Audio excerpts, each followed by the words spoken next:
Is dit nie snaaks om te sien hoe terwyl die wêreld aanhoudend verander, jy weet tegnologie, styl, selfs hoe ons kommunikeer, bly mense maar net altyd dieselfde nie. Dis een van die wonderlikste dinge van die Bybel. Jy lees woorde wat duisende jare gelede geskryf is en tog voel baie van dit asof dit gaan oor vandag. Psalm 12 is een van daai tekste. Nou, Dawid se wêreld was besonder anders as wat ons in is, maar die mense not so much. Hulle was vol mooi woorde, maar leë beloftes, met verklomp versteekte agendas. Psalm 12 begin Dawid met die volgende woorde. Hy vra, Here, help tog, want daar is geen vrome meer nie. Daar is geen betroubare mense meer oor nie.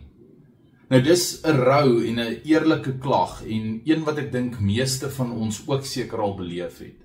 Dawid kyk om hom en sien mense wat met gladde woorde praat, mense wat sê wat ander mense wil hoor, maar hulle jok of hulle bedoel nie regtig die woorde wat hulle sê nie.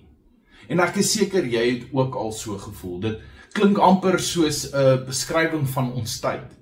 Sosiale media profiele vol glimlagte en prentjies om te wys hoe great dinge gaan, maar dis alles fake. Fopnuus wat gereeld kom en ons vrede versteur. Die AI slaap wat mense besig hou met vals feite. Mense wat mekaar ook probeer vlei met mooi gepolishede woorde, maar daar's min opregtheid daar agter. Dawid sê in vers 3, die mense bedrieg mekaar, hulle mislei mekaar met vleitaal. Nou, ons ken daai frustrasie, ek seker daarvan. Maar dan draai Dawid sy oë weg van die mense se bedrog en hulle valsheid en hy kyk en hy fokus op God se betroubaarheid. Hy sê aan die einde in vers 7 dat daar is niks vals in wat die Here sê nie. Sy woorde is so silwer wat oor en oor in 'n oond gesuiwer is. Nou, dis 'n ongelooflike mooi beeld. God se woorde is so silwer wat oor en oor deursigtig gesuiwer is. Totdat die smid sy eie refleksie in die silwer kan sien. So wil die Here ook hê met ons woorde, ons harte, ons lewens lyk, opreg, suiwer, weerspiegelend van homself. God se woord is ongefiltreerde waarheid en hy roep ons om ook dieselfde te wees.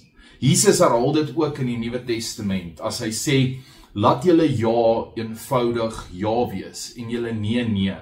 Wat meer gesê word as dit kom van die bose.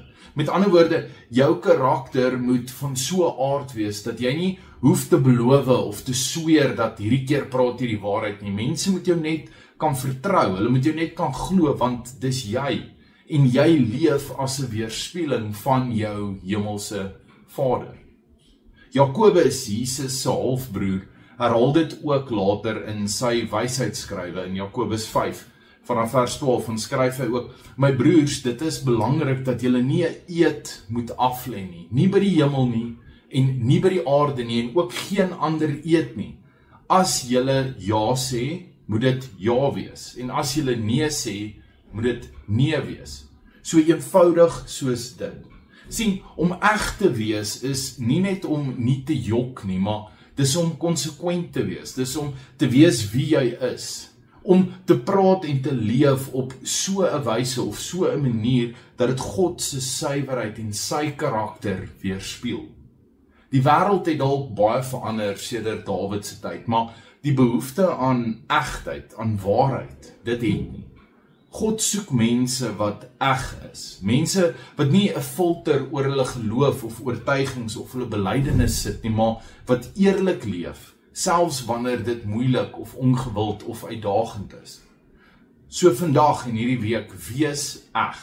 Laat jou woorde suiwer wees. Laat jou ja werklik ja beteken.